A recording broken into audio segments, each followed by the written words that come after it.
Sudah? Okay, already live.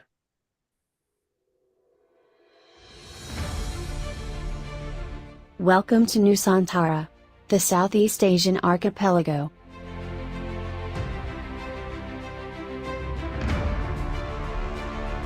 It is the birthplace of humanity, in our long journey of civilization. A homeland for human ancestors, for the last 1.5 million years.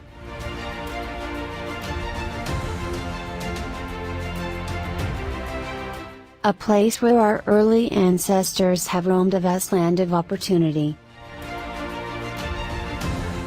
Shared the space with many other wonderful creatures. Leave us the evidence of human evolution and their adaptation to the environment.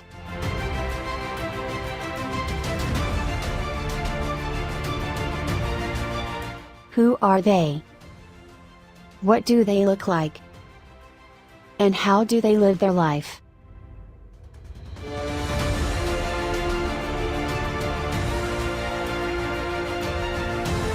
For almost 2 decades, the Center for Prehistory and Austronesian Studies has contributed to revealing the answers.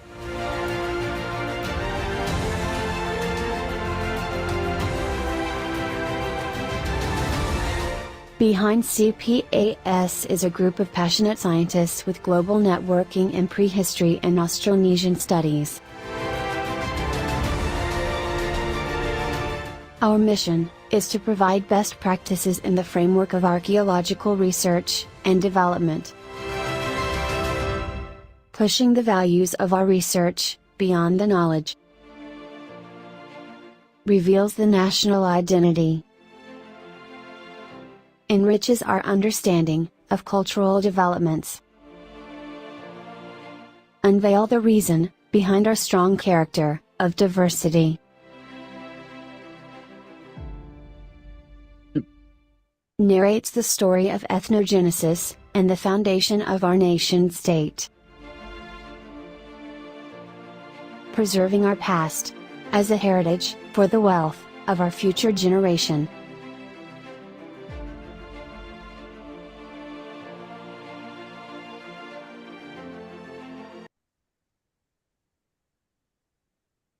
So, good afternoon, ladies and gentlemen, our participant today.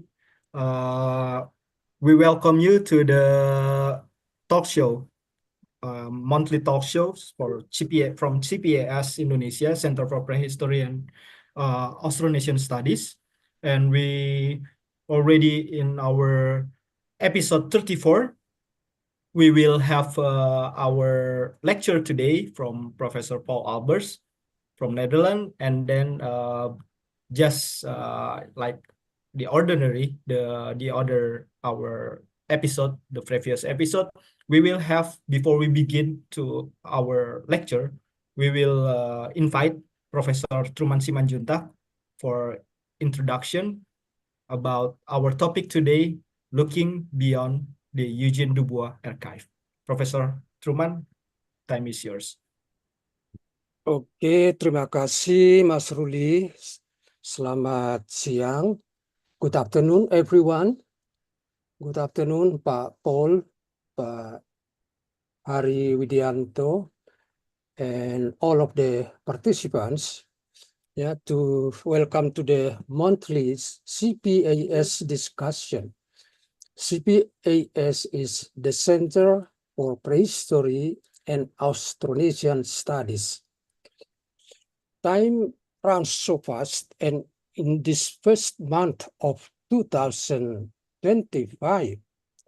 we are already in the 34th talk show. Wow, it is an important achievement for the CPAS that has been organizing the talk show for almost 3 years. Regularly every month. Amazing.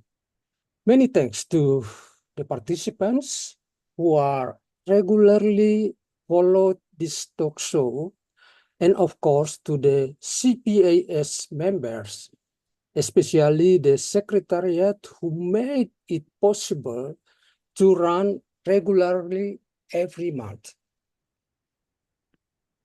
To remind, so far our talk show has been discussing various actual topics in the field of prehistory and Austronesia.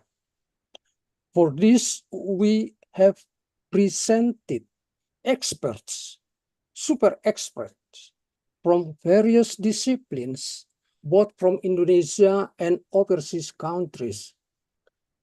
And this time, we will discuss a special topic concerning Dubois' correspondence in his adventure to search and to find the so-called missing link in Indonesia.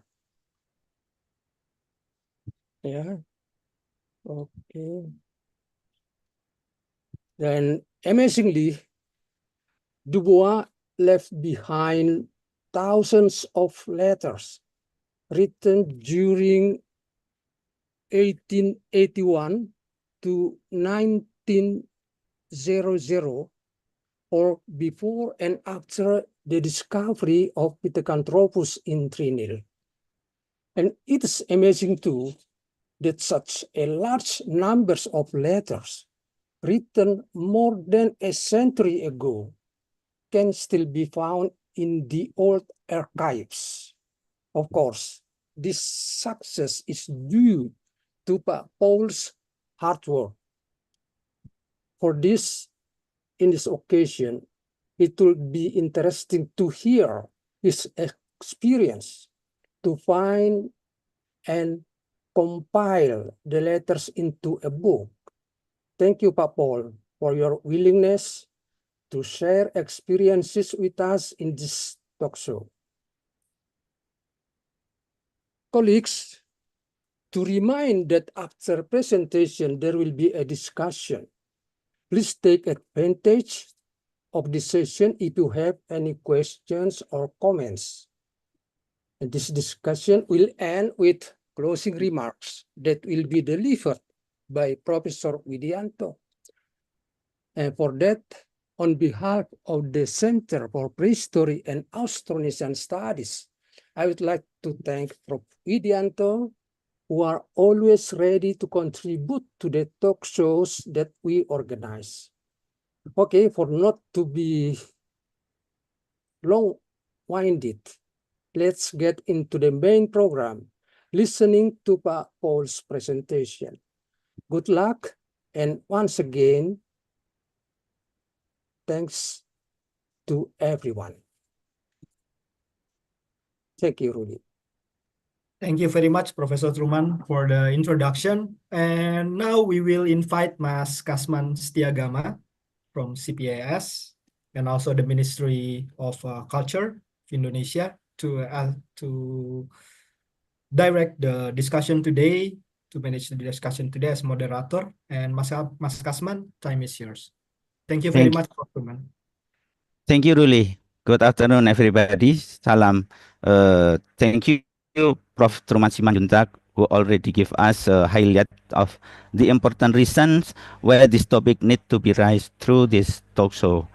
And now it's time for us to enter the main event of this talk show. Professor Paul Albert, he present looking beyond the Eugène Dubois archive.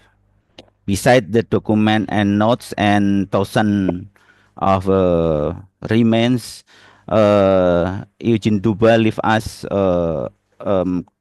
numbers of correspondence with his colleague, and for this will be Prof. Paul Albert present to us, give us a lecture, and good afternoon, Pak Paul Albert. Thank you. Okay, I'm happy to meet you, and because a day I will also a student for John the First, and it is a very good time for me. And Pak Paul, before you take the time, it is my duty to show who, but I think you already prefer to introduce yourself, and people also we heard a lot and found your writings too. So, but it's time for you. Time's yours. Okay, thank you. Is the screen shared, Rudy? Yes, the presentation. Can you share it back, or do I have to do that myself? Yes, you have to share Okay. it.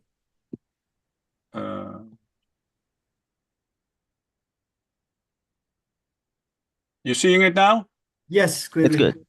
It's good. Okay. Yes.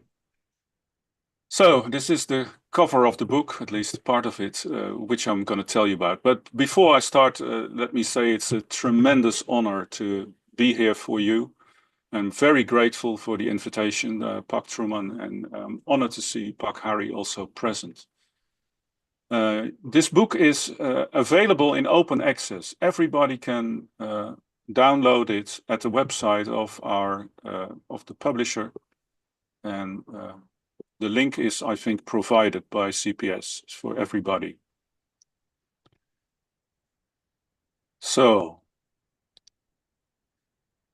what this talk will be about, I will briefly introduce myself, give a very brief introduction about Eugène Dubois, the history of the book, the work that was involved in doing so. We will talk about what we can do with this information, what consequences it may have for present and future claims on colonial collections, and what conclusions are already evident. And after that, I think we will have plenty to discuss. Let me first make a short disclaimer. I'm not employed by Naturalis nor by the Dutch government. So anything I tell will be a personal opinion of mine and does not represent the opinion of any institution or body. It may be superfluous to say so, but I think it is sensible to do. So let's introduce myself. I am a biologist, and during my study of biology, I did a small course in history of biology, and that course was given by Bert Teunissen. And Bert Teunissen, you may know, wrote his PhD thesis on Eugène Dubois. And his book was Eugène Dubois and the Ape Men from Java, History of the First Missing Link and Its Discoverer. So when I did this course, I obviously came into contact with Dubois. So I think there it all started. But as a hobby, I collected fossils. And I did that in this quarry in Winterswijk in the Netherlands. And it is a stone quarry, chalk, Triassic. And I found fossils there like this Notosaurus winterswijkensis, which became the holotype of this species of reptile. And in accordance with that, I came into contact with John de Vos. John de Vos, for Naturalis, is responsible for all large vertebrates. So anything that I found in Winterswijk and wanted to put in the museum came through his hands. And whilst I was there at some point, I said to him, well, now I'm here, I have some time to spare. Do show me the Dubois collection. So he took me up in the tower in Leiden, and showed me the Dubois collection. But after that, he took me to a room 1 floor lower where the Dubois archives were, and showed me also the Dubois archives. And in these Dubois archives, there were some 8 meters of glass negatives of photographs, he said, that nobody ever had a good look at. Then he took me down back to his office. There were prints, some prints of these photographs, and he showed them to me, and he said, yes, Dubois wanted to put this in a book, but the book never came, and I'd like to publish these prints in a book, but the publisher of Dubois had some problems with that when I tried that. And I said, who is this publisher? Well, he said me, that's Brill. And I said, but I work for Brill. If you want me to organize that, I can have this book with all these prints published, no problem. I can arrange that in 2 minutes. Do you want that? And John said, yes. I said, okay, it's fine. But then we will also take all these 8 meters of glass negatives and put them in too. And that became this book. So through Eugène Dubois' eyes, Stills of a Turbulent Life. And in there, we present all these glass negatives that are in the Dubois collection archives. So by then, I had found my way into the Dubois archives. And then we can to the history of the book that we finished now. But before so, let me, for some people who might not know, briefly tell you something about Dubois. This is him at a young age. He was born in a little town in the south of the Netherlands, IJsden, in 1858. Here he is as a baby, isn't he cute? That was, of course, a year after the book of Charles Darwin had come out on the origin of species. And his life is basically evolving around this book and the consequences of it. When he studies later, he studies anatomy, and he writes a thesis on the morphology of the larynx. This thesis is considered brilliant, and he has a great future ahead of him as an anatomist, but he falls out with his professor in a way, and he decides then to take a boat to Sumatra. You can see him here. And this is his wife, by the way. So they go to Sumatra because he then thinks he can find the missing link between man and ape.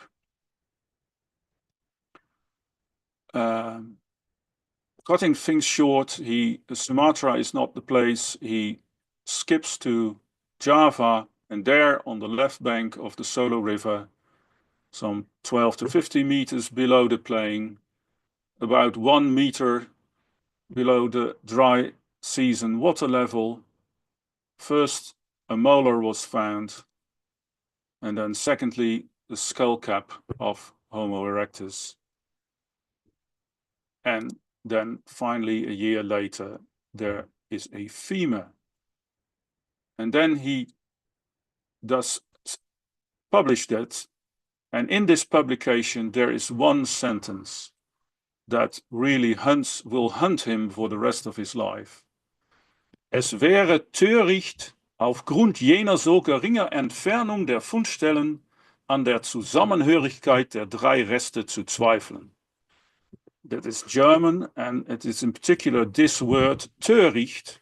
And if I have to translate this sentence, it is, you must be utterly stupid if you think that these 3 bones do not belong together as they were so close. Telling people, knowledgeable people, that they must be utterly stupid is not a very smart thing to do. And people get cross because of that. And we will come back to that later. But the history of Eugène Dubois is written in several books already, as you may know. And most of you will. The book of Bert Teunissen I already mentioned. There's, of course, the book by Pat Shipman that has a more fictional base, but is largely based on facts and therefore quite correct in most things. And of course, the book that we wrote afterwards, which you already mentioned, adds to that. Now, let me tell you about the work involved for, we are at the history of the book, okay. The history of the book now started, of course, with me having written the other book, and therefore knowing my way into the archives. And there was an American, Frank Huffman, who was also working on this publication. And he needed someone with better knowledge of the archives than he had, and who could find him things. And John de Vos added me to the work of Frank Huffman. So for him, I started to look into the archives to find any notes or writings that had to do with the discovery records. So I go through all the correspondence and the notes. Now, these Dubois archives consist of many letters in the first place, but not only letters.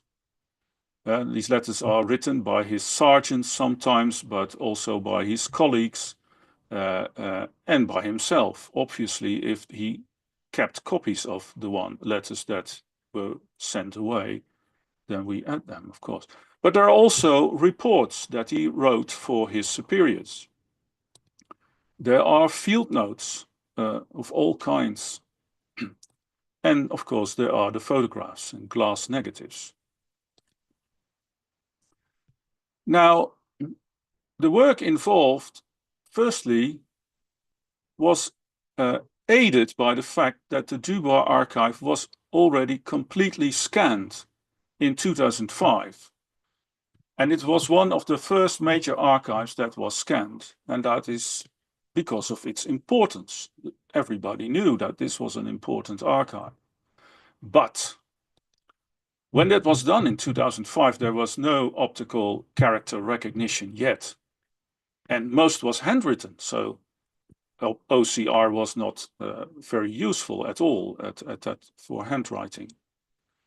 So the only data added to these scans was what was written on the maps that held the originals. So there was nothing added to these scans about the actual contents.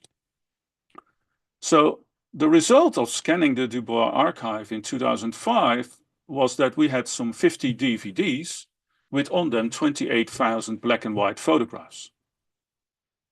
And that's all. So you have photographs like this one. This is the map in which the letters of Mr. Monroe are. And this is a letter of Mr. Monroe. Let me briefly tell you here that if you see during this talk a red square with a number in it, then this red square and the number refers to the page in my book on which this particular letter is. So if you want to later look back on something I tell you about a certain letter or in the continuation of this talk, just note down this number and you can look it up on the page in my book where this letter then is explained. So this is a letter, but next to the letters and notes and what is also in the archive is, for instance, pages like this, which are anatomy class notes that maybe Dubois made as a student, or maybe he used when he was teaching anatomy in Leiden. There are also notes that he made much later in life. There are lists of fossils, or in this case, these are soil samples from the Kendeng area. There are newspaper clippings. There are drawings that he made of his fossils. And whilst going through these drawings to prepare this talk for you, I came across this drawing and I said, oh, shoot. This drawing is a drawing of Amorphophallus, a plant that is referred to in one of the letters in the book. So I should have put this drawing in my book. Alas, it's not in there, but now at least you have all seen it. It is a letter that he wrote to Melchior Treub. This is the letter. And Treub was the head of the botanical gardens in Bogor. When he saw this plant in Sumatra, they only knew of its existence of this plant for 12 years. And Dubois had the bulbs dug up and sent to Bogor. So just a fun fact that comes out of these archives. You will understand by now that it's to start with this, I had first to make a database of these 28,000 photographs and more or less write what was on there. So that was the first thing that had to be done. And if we, as a consequence, after that you've done that, you can get some idea. So if you have these Dubois archive scans, which are 28,000, some 8,500 of them are correspondence, and some 2,000 of them are correspondence before 1900. And that is what is in my book. And this seizure I made is because up to 1900, up to December 1900, excavations took place in Indonesia under the responsibility of Dubois. So that was a very nice seizure to make. So up to 1900, all correspondence that is important to Indonesia is in this book. Now, this is a letter, or at least a draft letter that Dubois has written himself. And as you see, Dubois' handwriting is very easy to decipher. Nothing easier than that. Even though this is his draft, if he has an official letter, he writes even more clearly, but we can handle this. But there are also letters from other people. And this, for instance, is a letter written by Polak, a friend of Dubois. And also this letter can be easily deciphered. And you will see the words are coming together very easily. But you have to, of course, transcribe this all to make it searchable, and deciphering it was the largest task that took me over years and years and years. Now, this letter is by Polak, as I said, but the next letter is also by Polak. And you will see that this is not so easy to decipher. And you will wonder maybe why that is. This letter is written in German because Polak was an Austrian. The other letter was written in Dutch. And Polak, when writing in his mother language, uses the letters that he learned to write in Germany. And in Germany at that time, they used a very different alphabet, which looked like this. So I had to take a course to learn how to write like Germans in 1900, because the only way to being able to decipher it is to learn how to write it yourself, to get a feeling of what they were writing. So now you've all seen this alphabet, now, so you've had the course too, so you can translate this. Maybe someone wants to give it a try? No? I will help you. This is the Trengrilling from Kedungbrubus is in fact a large scaly anteater. But okay, fun besides. The difficulty with writings like this is that sometimes they write something, a word that is not part of your own vocabulary, and how to decipher something you have never seen before. And that is the largest difficulty you have. And sometimes they use words that are not even in common day vocabularies. You have to look up in a vocabulary of the 1900s to find the word. I can tell you it's an ecstatic experience to find a word that you've recognized and not knew that it existed. And it makes a sentence understandable completely. It's really a fun experience. But it takes time.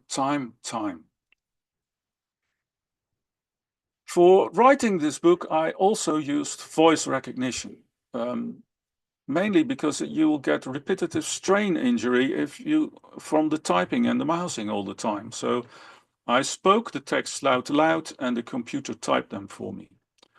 On occasions, I also used automated help with translating things. But most of all, I've had many people help me, or I could always ask people, would you translate this, or how would you translate that? I'm, of course, not a professional translator. Now, all this work done, what can we do with it? Well, an important thing we can do with this is fight myths. You have no idea the enormous amount of silly things and crap people have been telling about Dubois and his work. There was a podcast in the Netherlands where reputable journalists had gone to Navi, to Trinil, and came back and told there in this podcast that fossils were transported every week on a raft to the Benteng van der Bos in Navi, and then they were packed in chests and brought to the train station and then sent to Tulang Agung. There is no evidence for that at all. And if you think for a minute and know the situation, it is a completely silly thing to do. The distance between the Benteng van der Bos and the train station in Navi is about equal to the distance of the Trinil site and the train station in Kedunggalar. So why would you put your fossils on a raft, bring them to Navi, then put them in chests and bring them to the train station in Navi, if you can bring them from Trinil to the train station in Kedunggalar, which is what happened? But in our correspondence and in the notes of Dubois, it's very clear that everything was brought to the train station in Kedunggalar most of the time. And we know how often transports took place. They were not every week. They were when it was necessary. And sometimes they would want to, but they didn't have enough chests. So first chests had to be transported back from Tulang Agung to Navi so things could be packed. We have a very good idea about all the transport. That is all archived. Now, another one is that, and this is a persistent one, people think or say that Dubois decided to live in Tulang Agung because Trinil was so hot. It's crap. It's nonsense, because Dubois already decided to live in Tulang Agung before he had even found Trinil. The letters allow us to make a very good timeline and show where Dubois was all the time he was in Indonesia. And the reason for settling in Tulang Agung had nothing to do with the heat in Trinil or Navi being the hell of Java. He settled in Tulung Agung because it was well connected, because of the train stations, to the whole of Java, and most importantly, because it was close to the Wajak site. Because the finding of the Wajak skull was the reason for him to decide to come to Java after he'd been in Sumatra. And the Wajak site was the first site where he started digging. And that is, of course, close to Tulung Agung. Another persistent myth is that Dubois was only waiting for the fossils to be sent to him when he was in Tulung Agung, and that he was hardly at the excavation himself. Again, your timeline will show that he was there regularly. He wasn't there often, but he needed not be there often. He had another job. His job was the description of the fossils, and for most, he did a lot of surveying. So whilst his workers were set to work at one spot, he would go about the rest of Middle Java, find other locations. And also, he was ill with malaria for a large part of the time. So in Sumatra, he contracted malaria, and that hindered him in a lot of what he did. But of course, these are not very serious matters, but there are more serious matters that we can settle. For instance, for decades, or the last decades at least, people are wondering or saying that in the faunal elements that are found in Trinil, there is no hippopotamus. These form hexaprotodon. But we have a letter from Kriele and de Winter, dated October 1891, and this letter shows that they write to him, "I've also found a lower jaw of a hippopotamus with 2 molars in it." So there is hexaprotodon in Trinil. And why did everybody miss that? I don't know, because Hoyer already published that in the 1950s. But these, of course, are important things that you can find in the archives.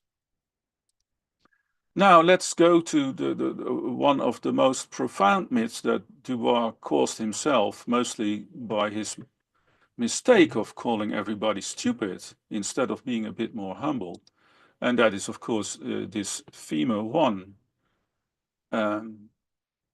People are saying that it is possibly not Homo erectus, but it is Homo sapiens. But if you want this to be Homo sapiens, then you have a problem with the archives. And in particular, a letter like this one, where the description of this femur is being told about. So what you read is that this femur was found amidst a mandible and a tusk of an elephant. And this is not an elephant, this is a stegodon. His sergeants didn't know the difference between stegodon and elephant, so everything they found that looked like an elephant, they call an elephant. But so there is a mandible and a tusk of a stegodon found, and you should see it like this. So Dubois receives a box with the femur in it in Tulung Agung. So he writes to his sergeants, "Where did you find this femur?" And they answer with the mandible and the tusk of the stegodon nearby. To Dubois, that was information enough to know exactly where it was found. He had been there, and excavating a mandible and a tusk of an elephant, of a stegodon, takes time, so he probably seen where they were. But you should also realize then that these mandible and these tusks were probably at the same height, or more likely even above this femur. And if you have a femur that is contemporaneous or lying next to a mandible and a tusk of a stegodon, it's very difficult to find a reason to think that it is Homo sapiens, because we know the age of this stegodon, and it must be at least 700,000 years or something like that. But of course, there's been enough about this matter. If you want to read about this, read the Huffman paper, and it will become clear to you. Let's go to something more recent. There's a publication in 2021, Java Man and the Politics of Natural History, an object biography by Driehuizen and Sisling. And in this publication, they write, when Eugène Dubois returned to the Netherlands in 1895, he took Java Man fossils with him as his personal possession. And a bit further on, they write, figures such as Dubois considered themselves the rightful owners. This is absolutely not true. Here you have a copy of the contract that Dubois had with the government. It is written in 1889. It's an extract from the register of the decisions of the Governor General of the Dutch Indies. And here, basically, Dubois is appointed to do research. And in it, it says very clearly that Dubois has to put the obtained fossils at the disposal of the government. So the government is the owner. And at no place anywhere in the archives, Dubois ever claims to be the owner of the fossils. He always neatly states that the government is the owner.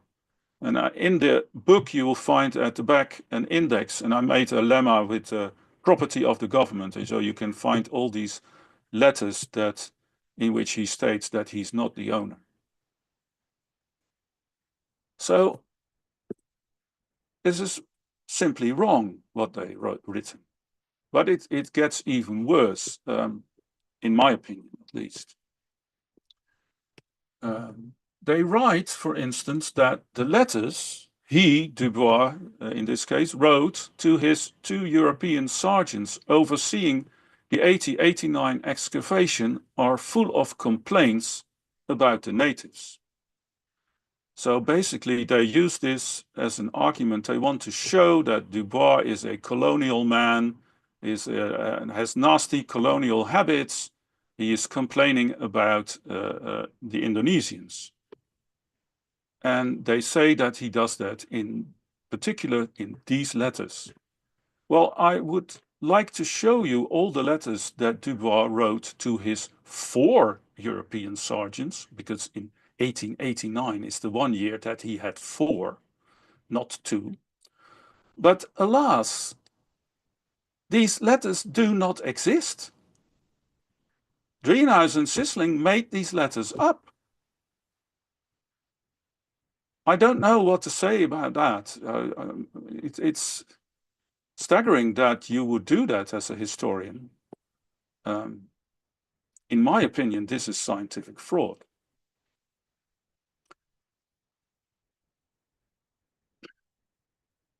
Did Dubois, was he really nasty to Indonesians? Did he behave like a colonial brute?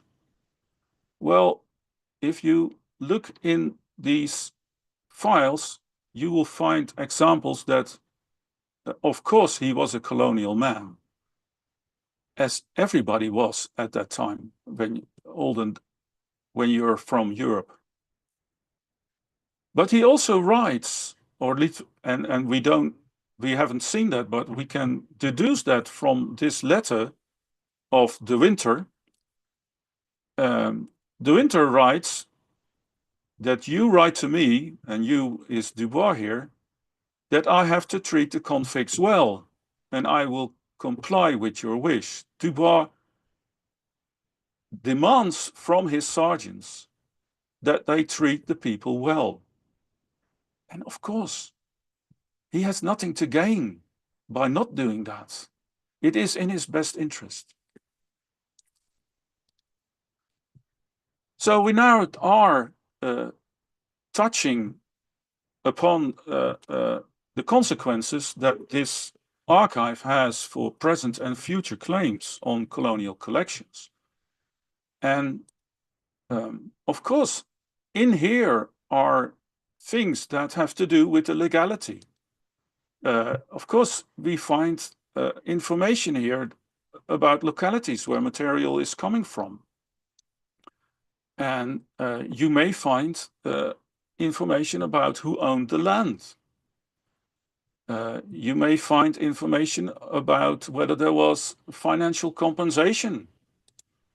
You may find information about written agreements or contracts. And of course, what material is taken.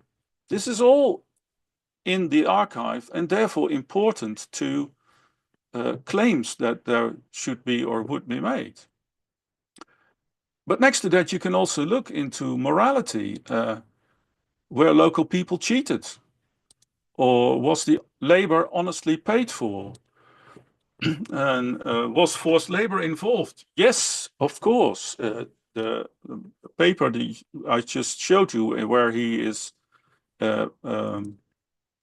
his contract with the state also states him to be given 50 forced laborers to work with. And where these people treated well. We can find all kinds of remarks about that in this archive. And there's one particular letter I want to pick out because it shows the richness of this archive to have this letter. And you see that this letter is in fact in Indonesian. I don't know if it's Malay or Javan or Sumatran or whatever language it is. I'm sorry, but I already had a Dutch translation of this letter and I went on from there.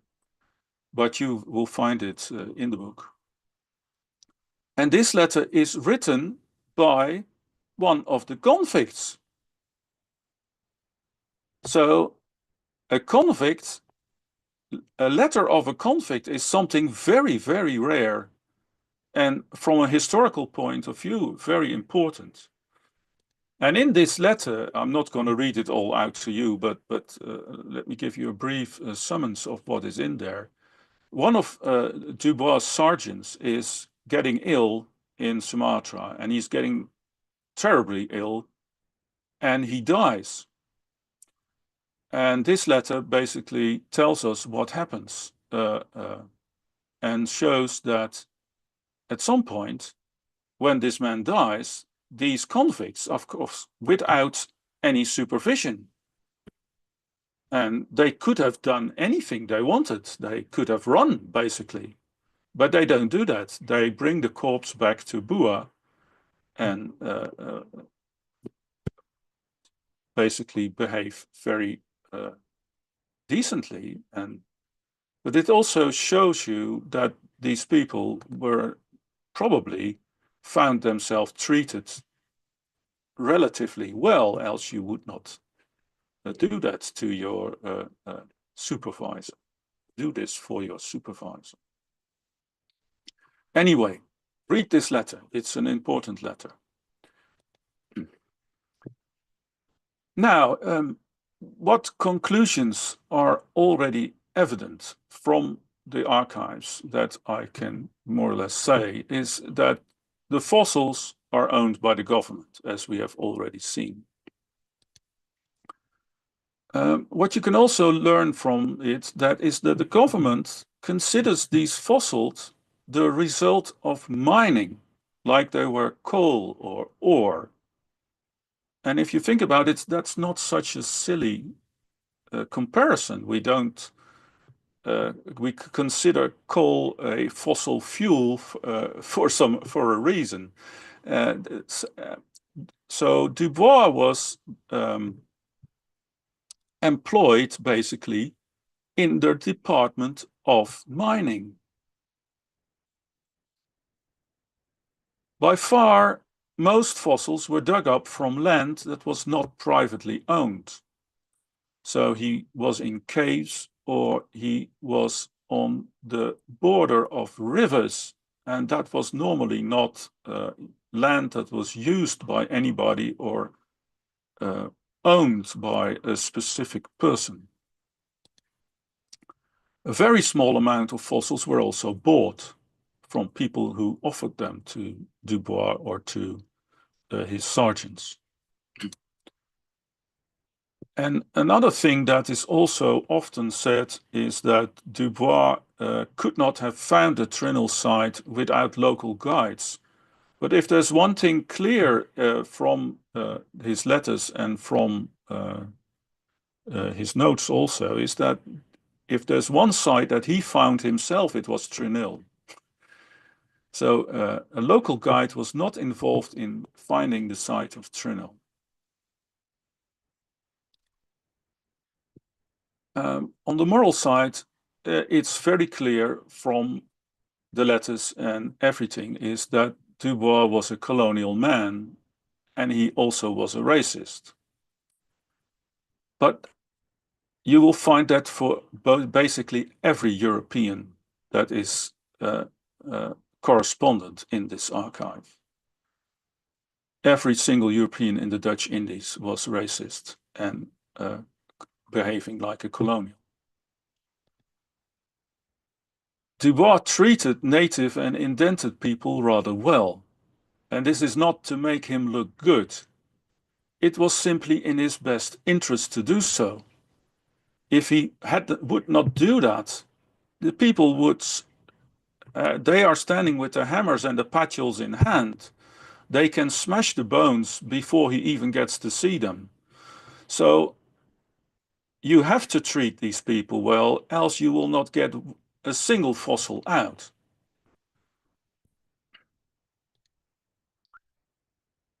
In general, the native people were not cheated or abused, but there were some incidents.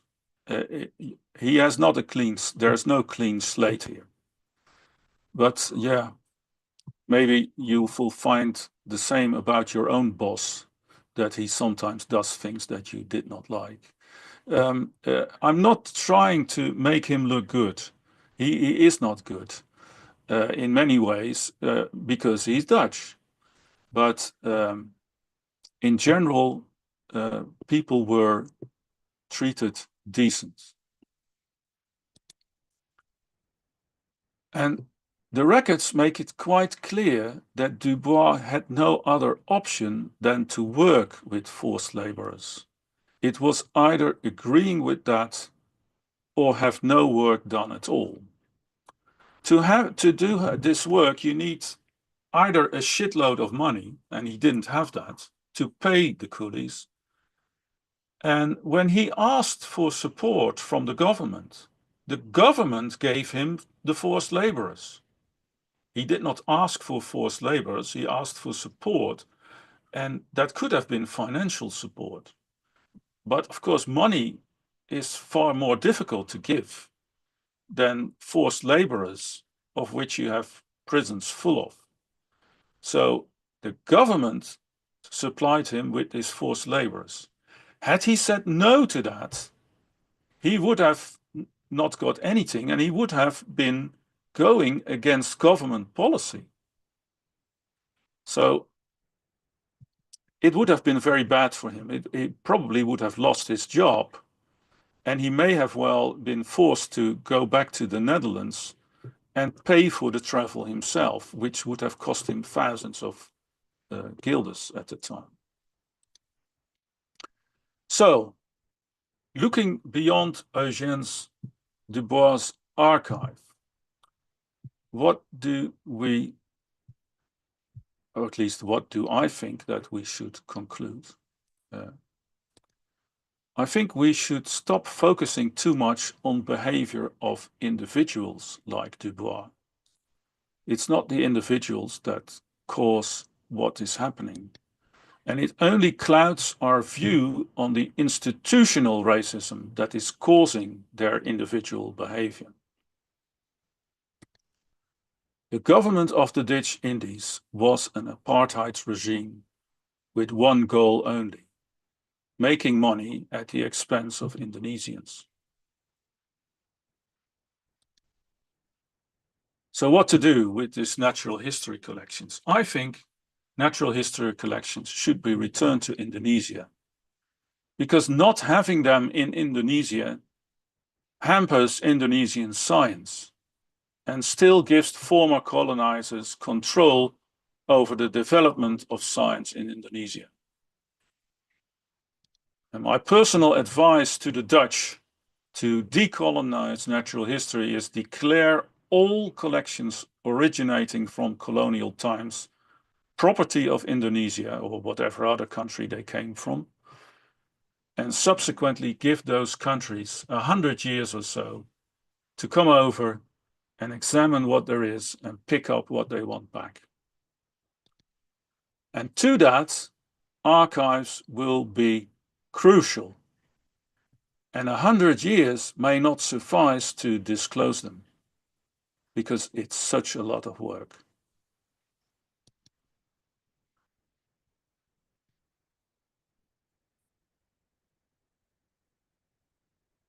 That was my talk. I hope I stayed within the time. Wow, it is amazing, Paul Albers. We heard many things and a new thing that beyond the archive. And I think we go directly to, because I think there are participants that maybe have many response and maybe also question and clarification, because instead of the new information about, for example, about the myth, and because through the archive, we have a proof that not Dubois, the fossil belong, but it is belong to the Dutch government, and we have also approved the relation between Dubois and the natives, and you highlight about the legality and the morality from the archive, and the conclusion that for the collection itself and for the government of Netherlands and the suggestion for Indonesian authority too and other countries that colonial by the Dutch a long time ago. And thank you, Pak Paul, for the information and the insight.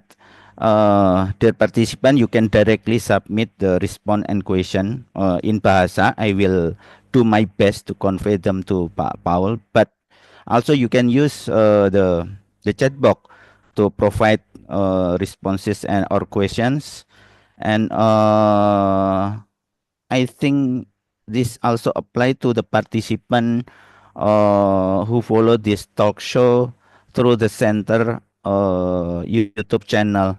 I asked to Mas Ruli and maybe Mas Hari Sofyan if there is someone who raise a question or response in YouTube channel, but I believe that it will be many raising hands here. I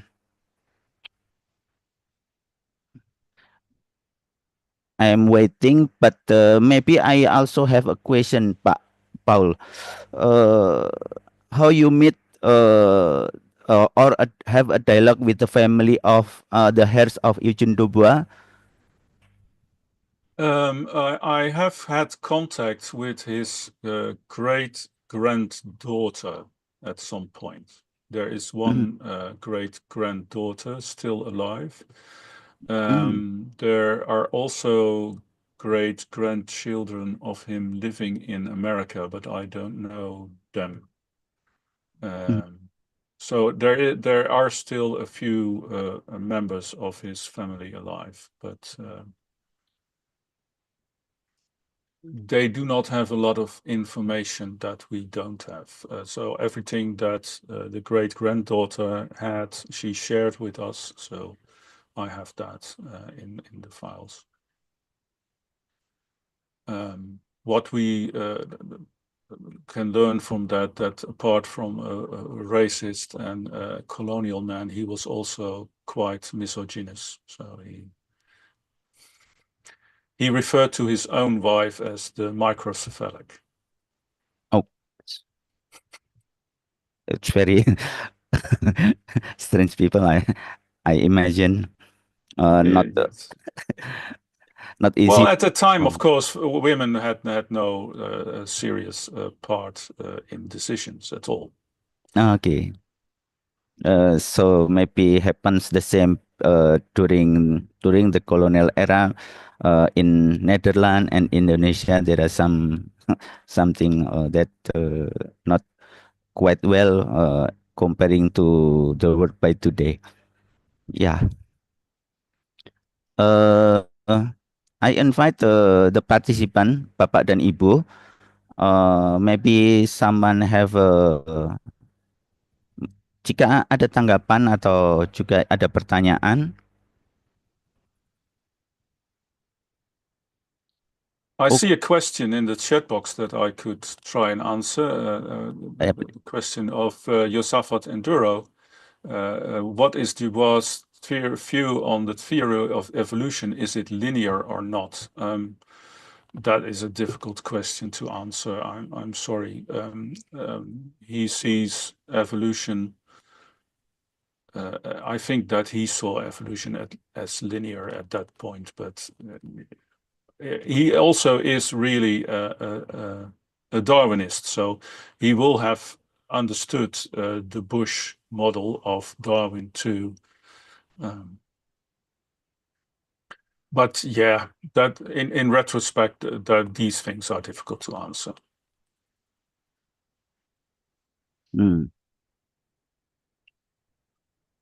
Okay, Pak Josaphat, Pak Josaphat Enduro, maybe you have a response.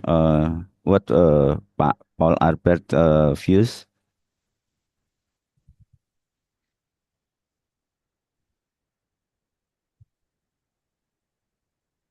Okay, I try to see in YouTube channel, but I see someone, Pak Paul Albert. I don't know if she's still with us. She is the one who worked with you, and because she is also doing research in the field of human evolution, and for this moment, she is also a guardian for human evolution site in Sangiran, if you know. Pipit, yeah. Thank you, Pak Paul. You remember her. Hi, Pipit. Nice to see you. I didn't hear Pipit, you. please.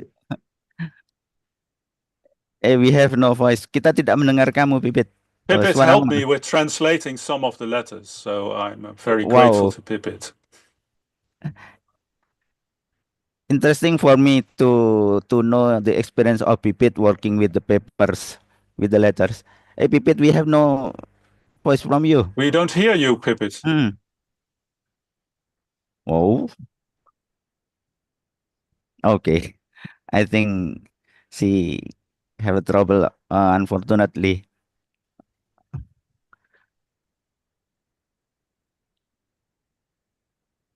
Okay.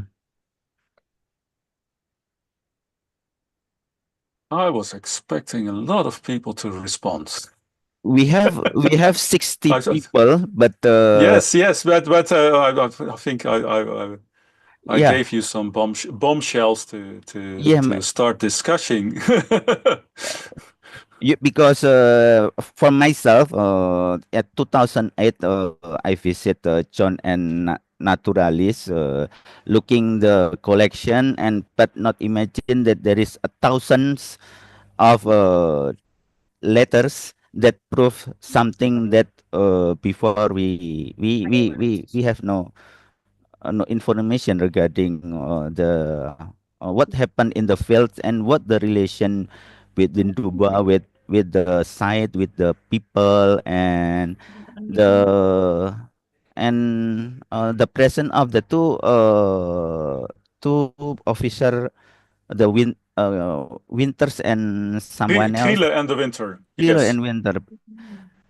But Dubois also come to to I- visit the site regularly.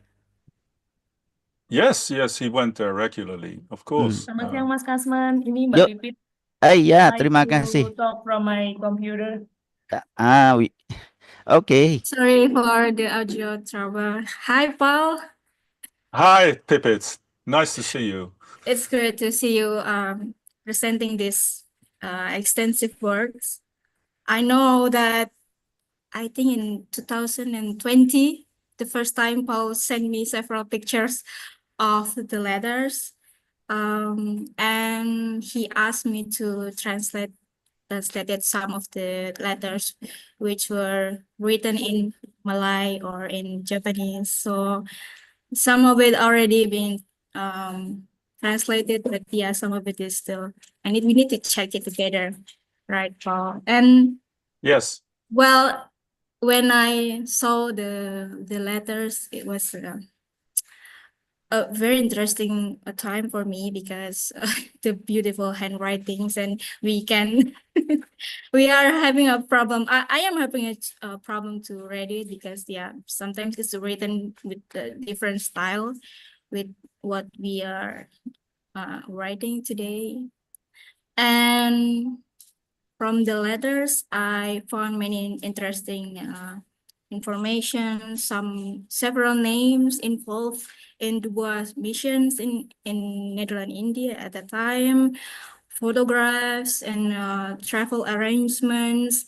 I think I read one of them is the letter from the Wadana of Wajak, I believe, to Dubois.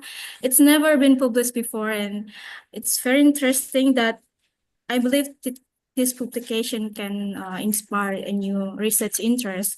Maybe we can also recheck again the information that's already been published somewhere else, because before we never had a chance to see the letters, see the archives ourselves. And thank you for making this freely to us to download it and open it, so then we can continue with the research by our own interest. And then I also want to congratulate for the long-awaited publication. I know this is a you are struggling to get it published, and I know the story behind it. Thank you for presenting this to us. Yeah, I think just slightly continuing, people should realize that in museums like Naturalis, there are far more collections than just the Dubois collection. We also have the fossils of the Raden Saleh collection, fossils that Raden Saleh himself collected. They're also in Naturalis.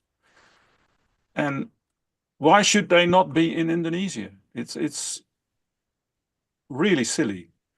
There are the collection of Yonghun, but also collections like the collection that from the Siboga expedition would be of a tremendous wealth to Indonesians today. If you want to do research on biodiversity and show how biodiversity is decreasing, it is a silly thing that if you want to do that for Indonesia, Indonesians would have to go to Leiden to do that, because this important data is lying in Leiden. Why should that be? If you want to do research on material from your own country, that you would have to go to Leiden. It's really hampering science in Indonesia. And there should be answers to that, or things should be arranged that this would change, basically. Yeah.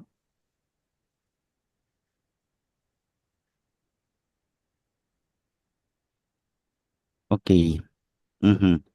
So we still many work to looking more Indonesian collection in Leiden that Pak Paul not present this. Okay. Pak Paul, in chat box there is Devi Nasution. Thank you, Mbak Marlia and Pipit for give us a view your collaboration with Pak Paul. The question of Devi is if I can know what's your challenge to collect all Dubois archive? What's my challenge? I'm not 100% sure what you mean. You mean how does it? I just rolled into this basically. Once you start, you get gripped by the idea and you want to complete it. And yes, it took me 14 years, but yeah, it was also fun to do, of course. And you find new things all the time, and that makes it exciting. And then you find even more letters in other archives, because some of the letters are not in the Naturalis archive. Some of the letters are in other archives which you happen to come across. And then, of course, you include them. And it's fun, and there are really, really nice letters to read. Also, most letters are not that interesting, to be honest. But the letters that are really fun to read, like letters from Polak, his friend, and letters in the correspondence with Del Prat, are very, very nice to read. And letters of his friend Greshoff, which will show you the difficulties of people with malaria at that time, are very interesting and historically very nice to read. And that is, of course, a reward for anyone working with the archives. I hope that answers your question. It is very important at the time, Pak Paul, about the malaria that attack that make Dubois ill and other people.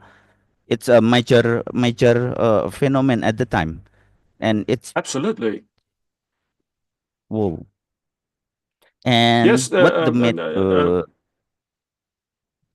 at that time when he started in Sumatra, they didn't know yet that mosquitoes were transferring the malaria.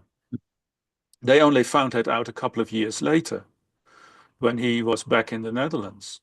So they knew about these amoebas, so the Plasmodium. That they already knew that Plasmodium was causing malaria, but they didn't know how it was transferred, and they still thought it was by bad air. So malaria, that's the literal translation of malaria. So for instance, when he was working in Sumatra in the cave Muka Muka, all the workers also got ill, and he stopped working there because he thought the air was causing the malaria, and he did not allow the people to work there any longer because of the malaria. So malaria had a major impact on him, but also on the workers. Yes. They didn't mention any medicament or a drug for healing? Yes. No, he gave them. He took care that people got quinine. That was used to stop the fevers or bring the fevers down. And of course, he was himself a doctor, so a medical man. And that was, of course, good for his workers and for the convicts because he provided them with medicine. I do not think that all convicts or forced laborers in other employments were treated as well with medicines as they, because he was a medic himself. Yeah. There are a few incidents. There are among his workers, I think 3 or 4 died over the 3 or whole 4 period. times. Yeah. 3 or 4 died over the whole period of 10 years. But if you count how many workers he must have had, that is something that you can more or less deduce from the files. He must have had 1,000 convicts working for him in these 10 years. So Okay. 3 or 4 death of 1,000 is not that major. large a number. No. From his sergeants, he had 4 sergeants over these 10 years. 1 died, so that's 25%. Okay. Only 1, but it's 50. Yes. Yeah, but from 4 only, not from 1,000. Yeah. He hardly survived himself. He was at several times he was almost dead himself.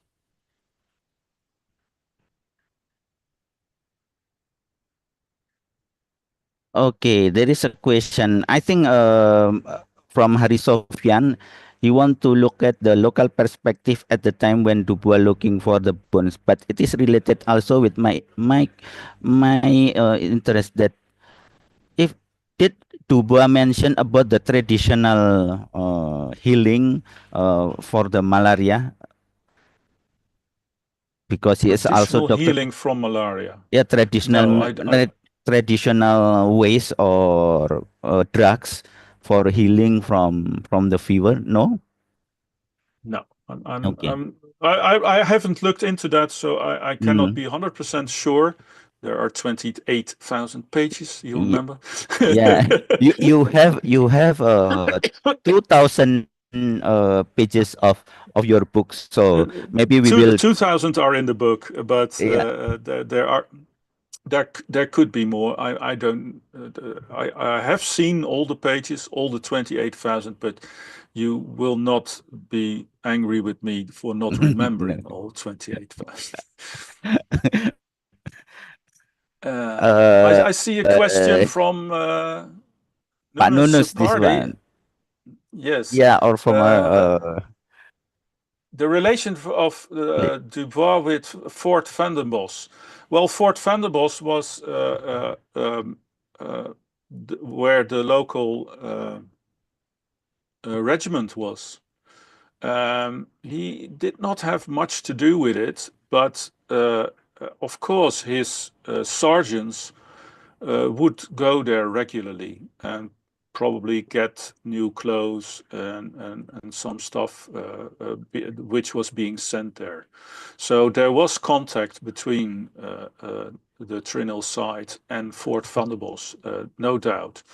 But there is very little in the letters. I don't think it is, from the top of my head, I don't really even think that it's mentioned by name anywhere. I'm sorry. It is clear that they go to the local fort at some point, I think, but it was not a big thing. Okay, they were really self-sufficient, more or less. And yes, their convicts were sometimes coming from Nawi, from the Nawi prison. But convicts were also coming sometimes from much further away.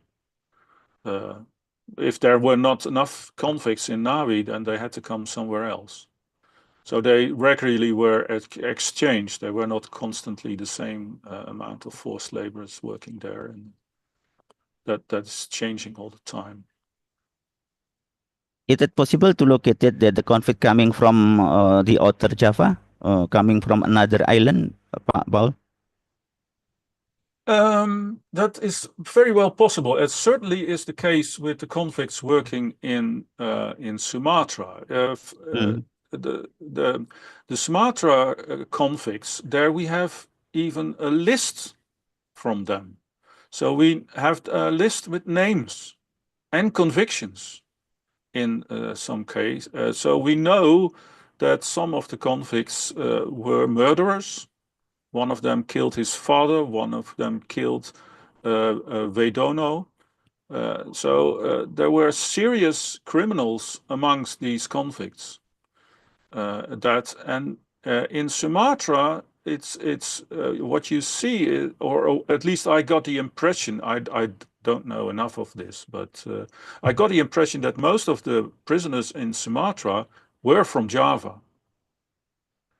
So the Dutch, certainly for these more heavy criminals, put them in jails in other islands. So if they were to escape there, they would still have difficulty to get out of the island because they would stand out, basically.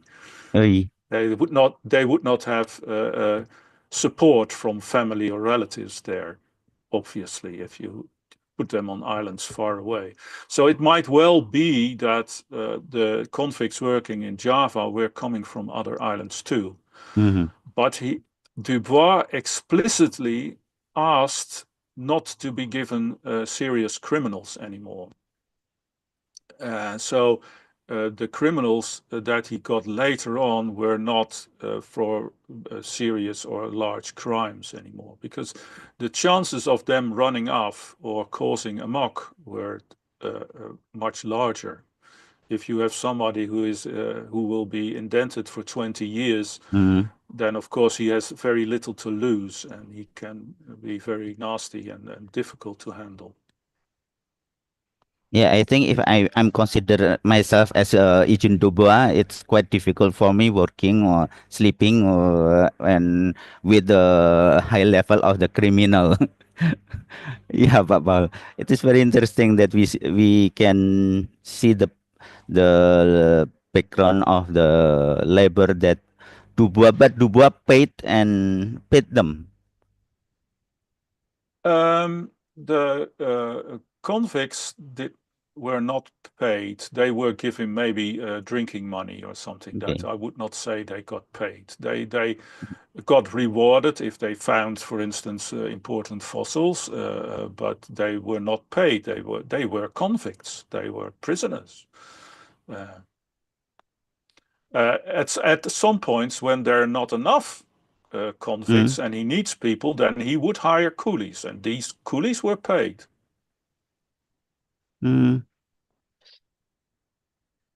Okay. It for me it is also interesting that the archive also the relation between the working of Dubois with the land. So all it's not normally not from the private ownership because in the bank of the river or something.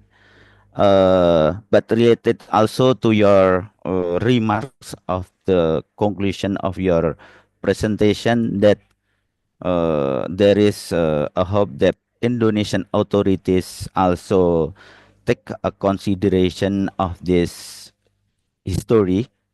I have some discussion with my colleague from the regional office of Tulungagung, so the place that Wajak site located. I don't know if I try to see if maybe Madam Risma wishes to express your opinion. She is part of the district government of Tulungagung, so I don't know if maybe in the future Tulungagung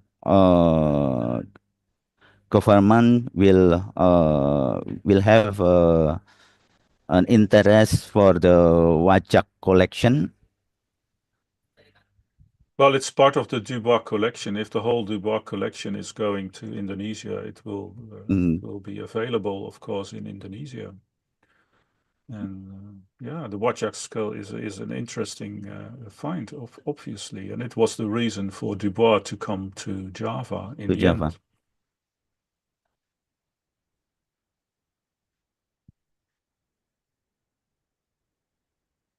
Okay, if there are other participant that wishes to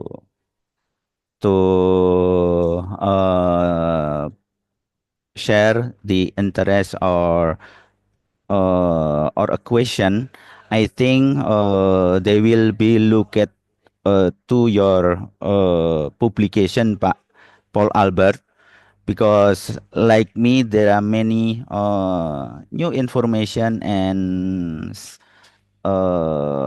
new perspective regarding the colonial collection through the Dubois archive. I think it is a moment for me to invite Professor Hari Widianto.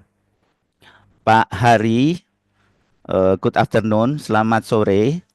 Selamat sore Pak Kasman. Senang sekali Bapak bisa bergabung.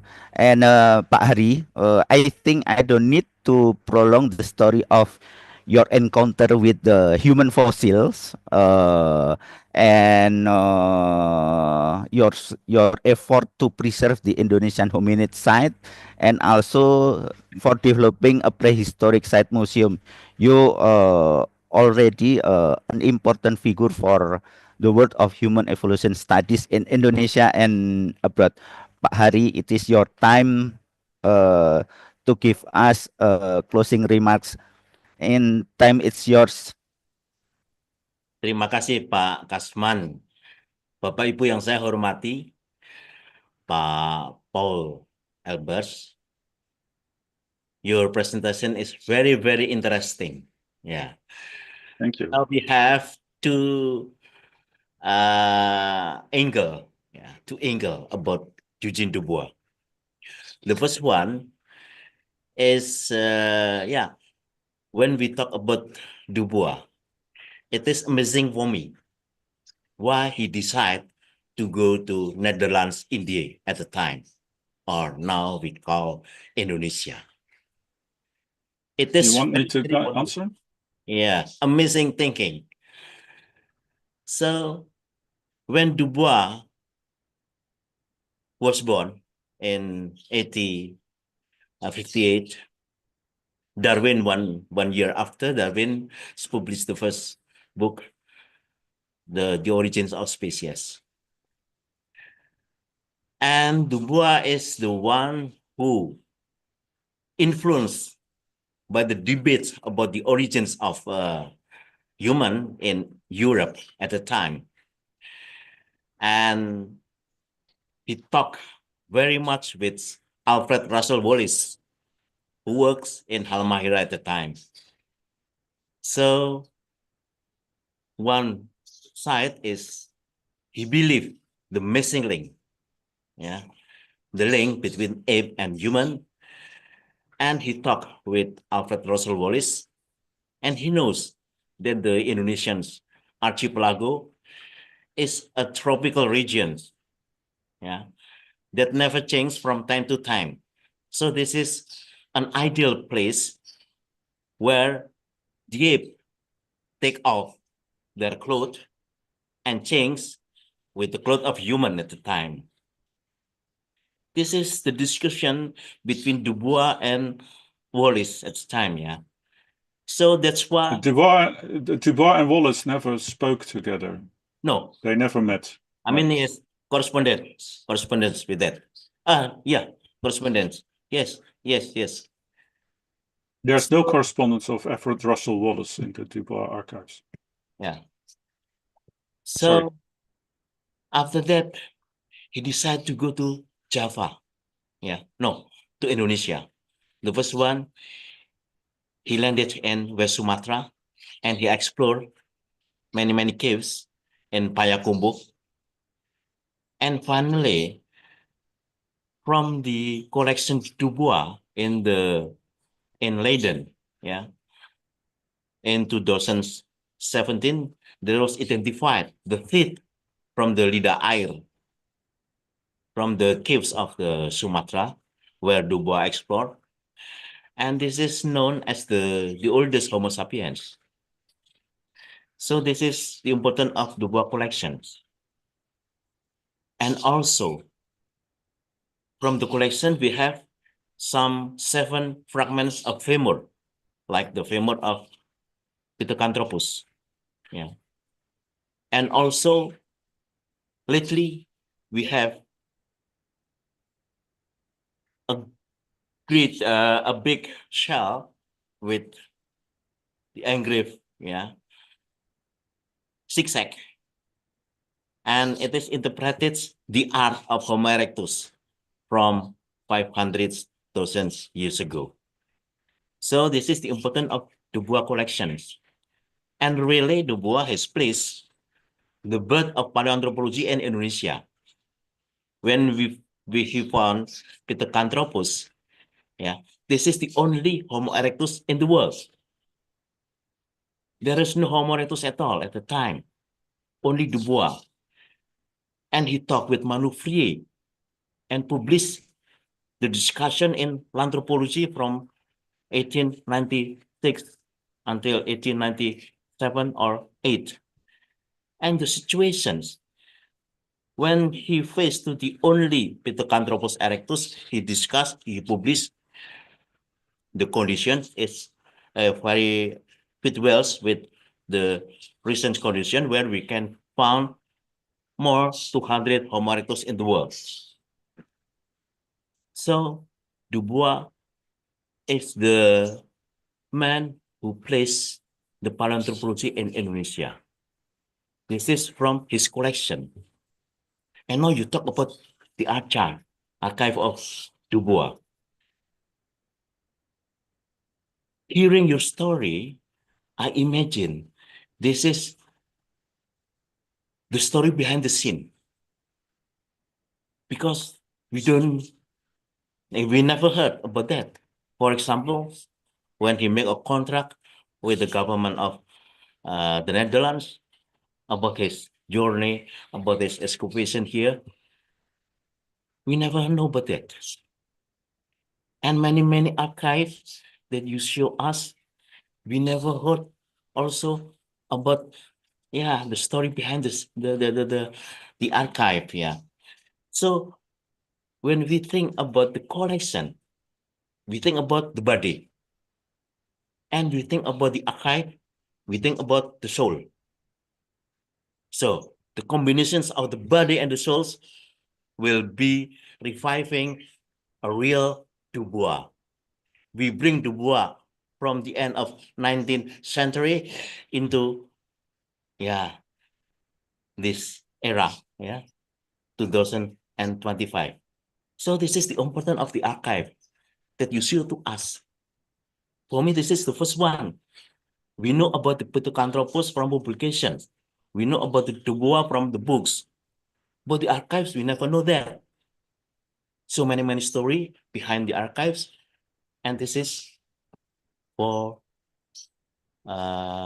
figuring Dubois will be very a whole scenes of Dubois, a living Dubois, a reviving Dubois from souls and the archive, from the body and the souls. So thank you very much, Pak Paul Albers, for your presentation Thank you. this afternoon. And you thank you for giving me the possibility. Yeah. You teach us about the story behind the scene, yeah, the story behind the scene that we never heard before. So kepada para partisipan di dalam diskusi ini, kita sekali lagi ini mengetahui bahwa dengan adanya pembahasan arsip Dubois itu akan memberikan sebuah gambaran secara utuh siapa Dubois itu, ya. Kita sudah banyak tahu tentang Pithecanthropus erectus. Kita sudah banyak tahu tentang bagaimana kerja dia di Trinil, di Payakumbuh dan sebagainya hingga menemukan apa yang dikatakan sebagai the missing link dari teori Darwin ya. Dan Dubois sendiri bekerja di Trinil dan mendapatkan Homo erectus yang pertama, banyak tantangan saat itu. Nah, karena itu satu-satunya, belum banyak yang ditemukan di Indonesia. Dan dia dengan keahlian sebagai seorang ahli anatomi, sebagai dokter, dia publikasikan itu. Yang sampai saat ini ketika kita berhadapan dengan 200 Homo erectus, publikasinya sangat tajam, sangat pas dengan situasi sekarang ketika dihadapkan banyak sekali temuan-temuan Homo erectus. Nah, yang disampaikan Pak Paul Albers dengan beberapa arsip tadi itu melengkapi tentang sosok Dubois. Yang saya katakan koleksinya Dubois, ceritanya Dubois tentang Pithecanthropus adalah sebagai badannya. Sedangkan archive yang disampaikan Pak Paul Albers adalah sebagai jiwanya. Sehingga dengan menggabungkan antara badan dan jiwa, kita mendapatkan gambaran secara utuh tentang siapa sosok Dubois. Dan apa yang disampaikan tadi tidak banyak kita ketahui dari publikasi Dubois ya. Kecuali mungkin kita bisa melihat atau membaca dari buku-buku dari Pak Paul Albers yang sudah di-share di dalam forum ini.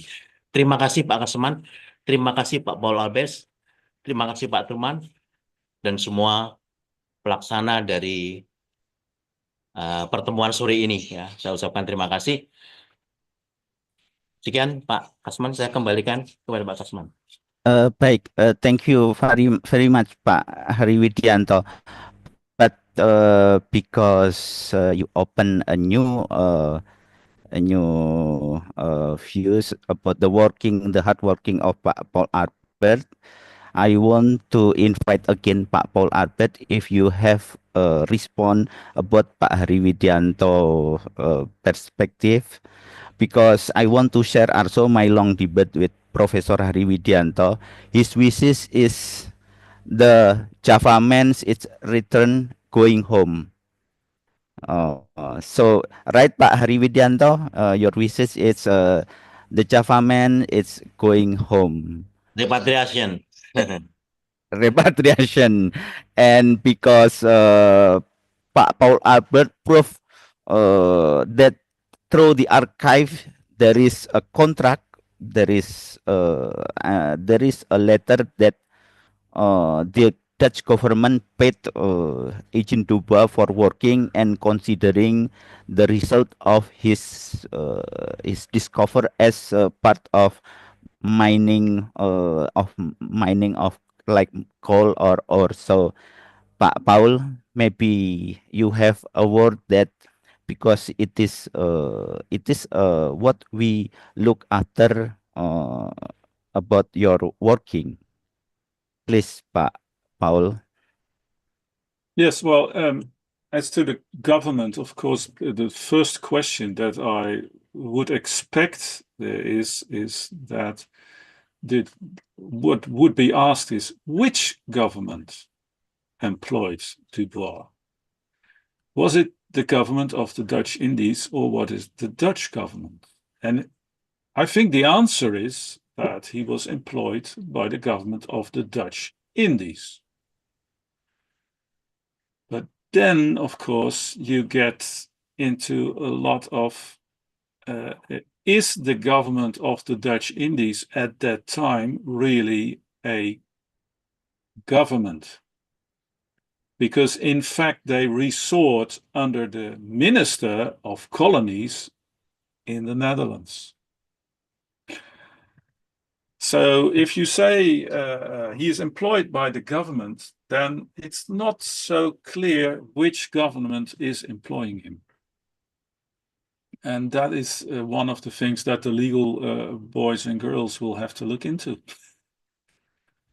But yes, let's face it, it's clear enough that this material belongs in Indonesia and nowhere else. And we should be clear about that. And there's no reason to keep this stuff in the Netherlands any longer. I think there was a good reason to bring it to the Netherlands initially, the whole collection. Because what Dubois wanted to do was the science. And for the science, he needed to compare the material with other material. And the other material was not in Indonesia, it was in Europe at the time. So the reason for bringing it to Europe is clear enough. But that doesn't need that, there's no reason for it to stay there. And certainly not nowadays. So that's, I completely agree with Bakhari that materials should be repatriated. And yeah. I'm afraid that at the moment the situation in the Netherlands has changed a bit in comparison to a couple of years ago. We now have a government that may not be very likely to let go of material that is collected in the colonies. But governments change, so if not now or tomorrow, then maybe in a couple of years. I'm pretty certain that material will return to Indonesia. It's a matter of time.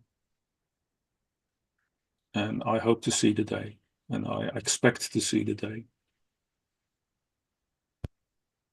Yeah, it's a matter of time, Pak Paul Albers. Thank you very much. That I think we all the participant keeping as our consideration that the Java man and others will going home. Thank you very much, Pak Paul Albers. I would like to express my high appreciation to you and also to Prof. Widianto for the valuable information and perspective. Also to the all participants that accompany us in this talk show, Pak Paul Albert. Thank you very much for this lecture and also the information and the perspective. Professor Hari Widianto, thank you very much for your remarks, and I wish that we will meet again in every occasion, and hoping all going well, and thank you. As a moderator, I request to my if I have some incorrect words. So, and I give back the time to the secretariat, to Mas Ruli. Pak Paul, thank you very much. Prof. Widianto, Yes. thank you very much. Thank you very much, and nice batik, Pak Paul. Good choice. Also, so we are in the at the end of our talk show today, but I would like to invite all the participants to check out the chat menu, that because the international seminar, the UISPP 2025, that will be held in Salatiga, Yogyakarta, and Sangiran. It's now open, the pre-registration, so you can check the website, and please, maybe we can see each other in Java this November and October, Paul. Really, really lovely presentation. I would love to, but I would have to pay that myself probably. Yeah, we hope that there will be the what do we call the bursary same for all the foreign researcher, and then all the student, all the professor that invited to Indonesia. So don't forget to check it on the website for UISPP 2025 in Salatiga, Sangiran, and Yogyakarta. And representing the CPAS team, we would like to say thank you and see you for on the next on the talk show of CPAS in next month. See you. Thank you very much, Pak Paul. Thank you very much, Prof. Hari.